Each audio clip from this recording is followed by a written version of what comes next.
Good morning class. कल हमने exercise 4.3 complete की थी, चैप्टर 4 डिटर्मिनेट सारणिक की। आज मैं आपको एक्सरसाइज 4.4 स्टार्ट कराता हूँ। चलिए स्टार्ट करते हैं बुक्स में। फर्स्ट क्वेश्चन है, निम्नलिखित सारणिकों के अवयवों के उपसारणिक और सहखंड ज्ञात कीजिए। दो चीज़ फाइंड करनी है, एक उपसारणिक और एक सहखंड। अब इस तरह से कैसे करते हैं इनके सारणिक और सहखंड। 2x2 की मैट्रिक्स हो चाहे आपकी 3x3 की हो, तो उसके लिए आज मैं आपको रूल बता देता हूँ। ठीक है, चलिए क्वेश्चन से आपका फर्स्ट दो पार्ट है, इसमें एक पार्ट मैं कराऊंगा, दूसरा पार्ट आप अपने आप करेंगे। ठीक है बच्चों, तो एक क्वेश्चन दिया हुआ इसमें 1 and 2, 4 and 3 और माइनस का है 2। ये कह रहा है इनके उपसारणिक फाइंड कीजिए। उपसारणिक और सहखंड। सहखंड दो चीज फाइंड करनी है बच्चों, एक उपसारणिक और एक सहखंड। उपसारणिक यानी कि उपसारणिक को कहते हैं माइनर, इंग्लिश में माइनर्स कहते हैं, एंड सहखंड होता है कोफैक्टर, कोफैक्टर्स। ठीक है अच्छा, माइनर्स एंड इनके कोफैक्टर्स हमें फाइंड करने हैं। अब देखिए किस प्रकार से करते हैं। उपसारणिक है डिनोटेड बाय एम, एम है तो एम से इसको एम आई जे। ठीक है, कोफैक्टर है तो इसको हम ए आई जे। आई और जे क्या है? Coefficient of row and column. Row and column coefficient हो गए, आई जे का मीन्स ये है। अब हमें इस नंबर, इस जो आपकी डिटरमिनेंट दे रखी है सारणिक, इसके उपसारणिक ज्ञात कीजिए और सहखंड ज्ञात कीजिए। तो सबसे पहले उपसारणिक यानी मैं इसको कैसे फाइंड करते हैं बता देता हूँ। उपसारणिक, उपसारणिक ज्ञात करने के लिए पहले हम क्या करते हैं, m से नोट करते हैं। तो m11 यानी पहली रो का पहला एलिमेंट m11, पहली रो का पहला एलिमेंट है 1। ठीक है, इस 1 को पकड़ेंगे, देन ये वाला हाइट एंड ये वाला हाइट, तो क्या रहा आपके पास? ओनली 3। तो आपका m11 कितना आंसर आया? 3 आया। m11 3 आया। नेक्स्ट आपके पास आता है m12, m12 यानी पहली रो का दूसरा एलिमेंट, पहली रो का दूसरा एलिमेंट ये रहा, इसको हाइड करा, देन इसको हाइड करेंगे तो क्या रहा आपके पास? ओनली 4 रहा। क्लियर बच्चों? नेक्स्ट आ जाता है आपका m21 यानी दूसरी रो का पहला एलिमेंट, दूसरी रो का पहला एलिमेंट है 4 यानी कि ये कैंसिल आउट, देन ये आपका हाइट, ये हाइट, देन क्या बचा? ओनली माइनस के 2 रहा। अब नेक्स्ट है आपका m22, m22 का मतलब है दूसरी रो का दूसरा एलिमेंट, तो ये हाइड हो गया, देन ये हाइड हो गया, तो क्या बचा आपके पास? ओनली 1। तो ये तो हो गए बच्चों आपके क्या? उपसारणिक। क्लियर है आपको? अब दूसरा आता है सहखंड। सहखंड है ये, सहखंडज नहीं है, ध्यान रखना, सहखंडज आगे पढ़ेंगे। सहखंड, सहखंड क्या मीन्स? इसे तो हम कर देते हैं m से डिनोटेड और इसे करते हैं a से, यानी कि हम क्या निकालेंगे यहाँ बच्चों पे? फर्स्ट रो का फर्स्ट एलिमेंट a11। ठीक है, इसी प्रकार क्या निकालेंगे? फर्स्ट रो का सेकंड एलिमेंट, फिर सेकंड रो का first element and second row का सेकंड एलिमेंट। लेकिन इसमें एक चीज आपको ध्यान रखनी है, मैंने आपको प्लस माइनस के सारणिक में मैट्रिक्स में रूल बताया था कि फर्स्ट होता है plus minus plus minus plus minus plus minus, and ये हमारा क्रम होता है मैट्रिक्स के अंदर। ठीक है, वही क्रम हमें ध्यान रखना है और वो वाला क्रम आपका बिल्कुल इस सहखंड में यूज हमें करना है। अब मैंने क्या करा यहाँ पे? a11 यानी फर्स्ट रो का फर्स्ट एलिमेंट मुझे लेना है, वो कैसा है आपका? प्लस है। कैसा है आपका?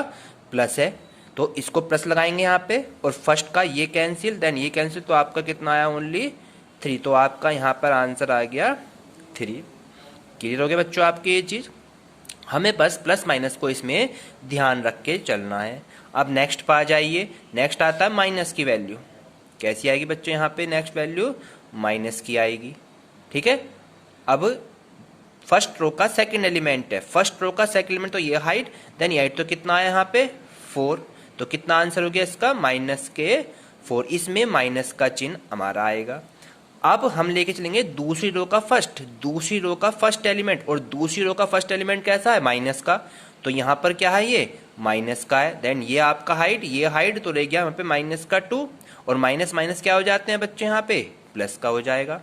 बिल्कुल जस्ट आ जाइए, सेकंड रो का सेकंड एलिमेंट, सेकंड रो का सेकंड एलिमेंट है प्लस का, ठीक है। तो ये हाइट हो गया, ये हाइट तो 1, तो यहाँ पर ओनली 1 आ गया। तो ये इसका बच्चों क्या हो गया, आंसर हो जाता है। यानी सहखंड में तो आपको प्लस माइनस का यूज करना है, माइनस जो करेंगे हम उपसारणिक, उसमें हमें इनका कोई यूज नहीं करना होता। इसे कहते हैं उपसारणिक, इसे कहते हैं सहखंड। तो ये तो आपका 2/2 की वैल्यूज हो जाती है। अब इसी में आपका फर्स्ट क्वेश्चन हो गया, सेकंड क्वेश्चन आपको करना है। अब इसका मैं थर्ड क्वेश्चन कराता हूं। लिखा है दूसरी पंक्ति के एलिमेंट्स के सहखंडों का प्रयोग करके निम्नलिखित के मान ज्ञात कीजिए सारणिक का। किसकी, सेकंड वाली पंक्ति के अकॉर्डिंग हमें करना है। तो सेकंड अकॉर्डिंग कैसे करेंगे, चलिए क्वेश्चन नंबर थर्ड चलते हैं।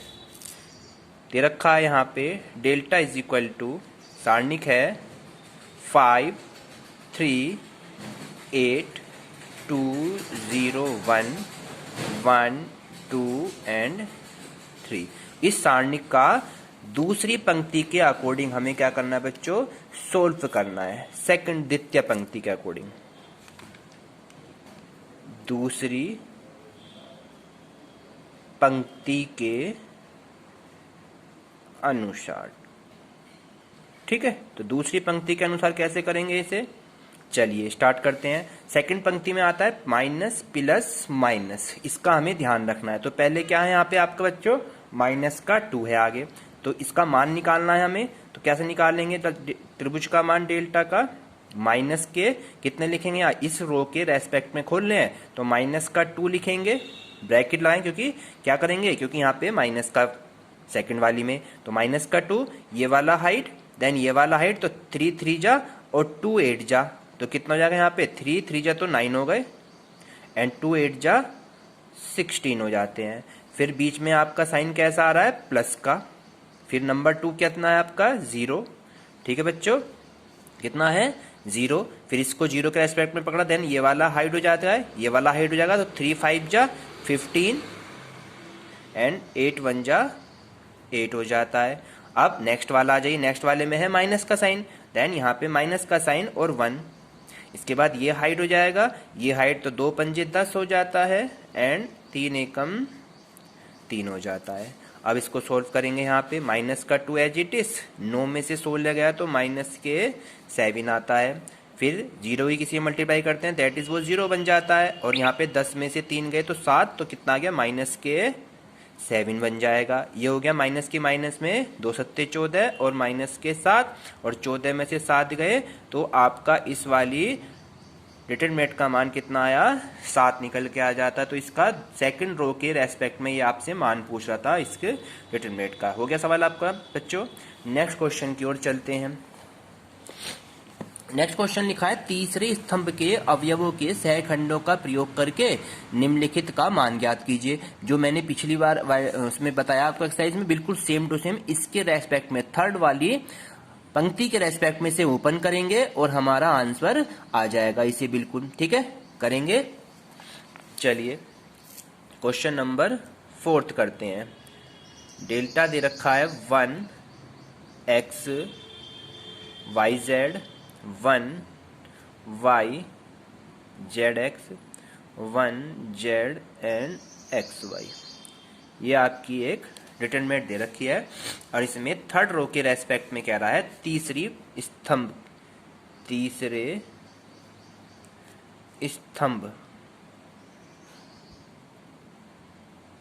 स्तंभ के सापेक्ष कह रहा है। ये रो के नहीं कह रहा, स्तंभ के, थर्ड वाले स्तंभ के रेस्पेक्ट में आपसे कह रहा है। तो सबसे पहले इन्हें 0 का केस आप बना सकते हैं। कैसे, सपोज कीजिए R2 में से R1 माइनस कर लीजिए और R3 में से भी R1 माइनस कर लीजिए। केसेस लगा दीजिए, R2 that is R2 minus R1 and R3 that is R3 minus R1। पहले तो इसमें केस लगा के इसको 0 बना लीजिए। First row as it is रखनी है 1 में से 1 गया 0, y में से x गया बच्चों y माइनस एक्स, और z x में से y z घटाएंगे तो z तो कॉमन आ गया, ठीक है, और यहाँ रह गया x माइनस वाई। इसमें से 1 में से 1 गया 0, z में से x गया z माइनस एक्स, और x y में से y z गया तो y तो कॉमन आ जाएगा, ठीक है। यहाँ रह गया कितना बच्चों x और माइनस के z।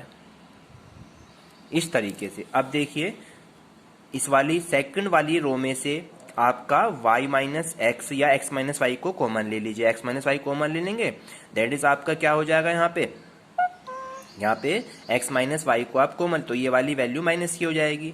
सेकंड में से तो आ गया आपका x माइनस वाई कॉमन, ठीक है बच्चों। सेकंड में से क्या कॉमन आ गया आपका x माइनस वाई, और थर्ड में से आपका क्या आ गया यहाँ पे x माइनस जेड या z माइनस एक्स ले लीजिए, ठीक है बच्चों।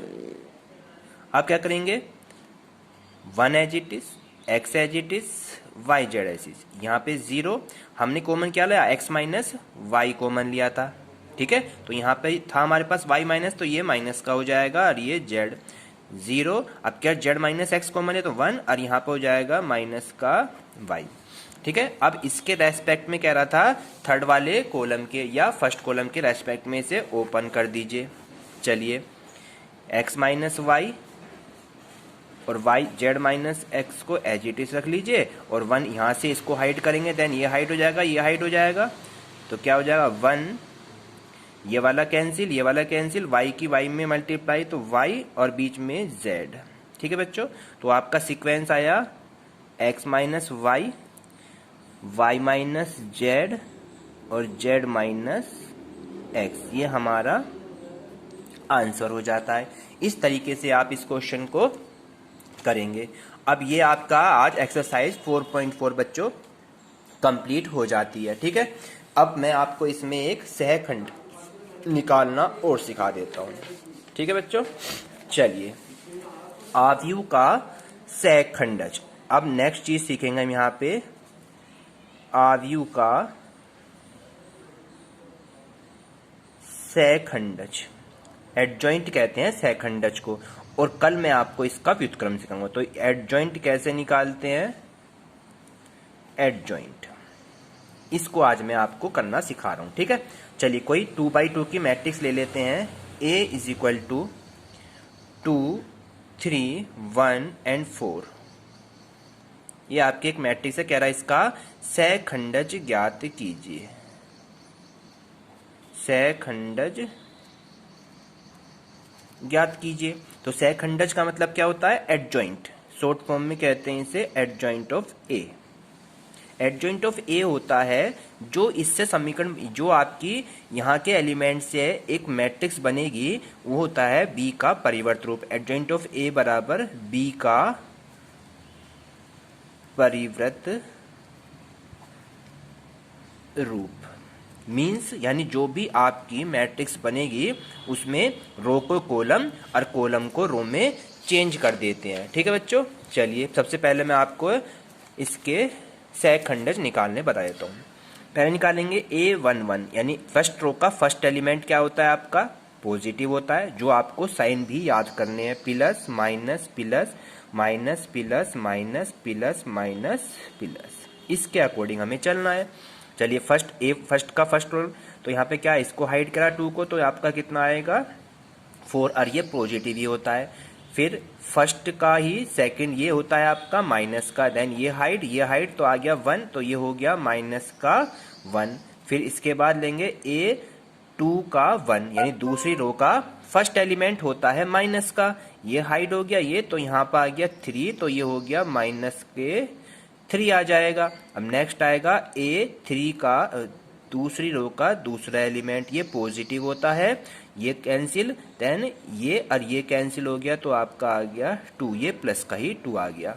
अब इनसे जो मैट्रिक्स बनेगी वो क्या बनेगी B, उसको नाम डाल दिया हमने B। तो एडजॉइंट ऑफ ए होता है B का परिवर्त रूप। तो पहले तो B निकालिए, B कैसे बनेगी मैट्रिक्स आपकी, तो फर्स्ट एलिमेंट है 4, ये हो गया माइनस का 1, फिर है माइनस का 3 और फिर है 2 और एडजॉइंट ऑफ ए क्या लिखा मैंने फॉर्मूला, एडजॉइंट ऑफ ए बराबर बी का परिव्रत रूप, बी का परिव्रत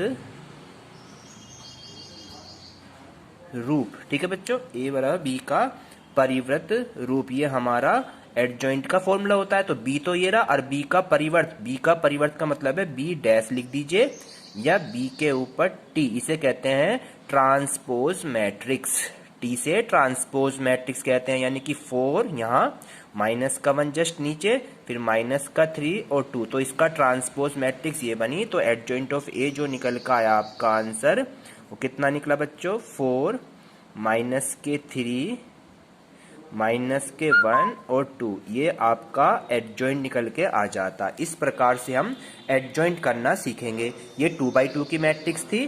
कल मैं आपको 3/3 की मैट्रिक्स की एडजॉइंट निकालना सिखाऊंगा और उसका इनवर्स भी फाइंड करना सिखाऊंगा। इसे अपनी नोटबुक में करेंगे।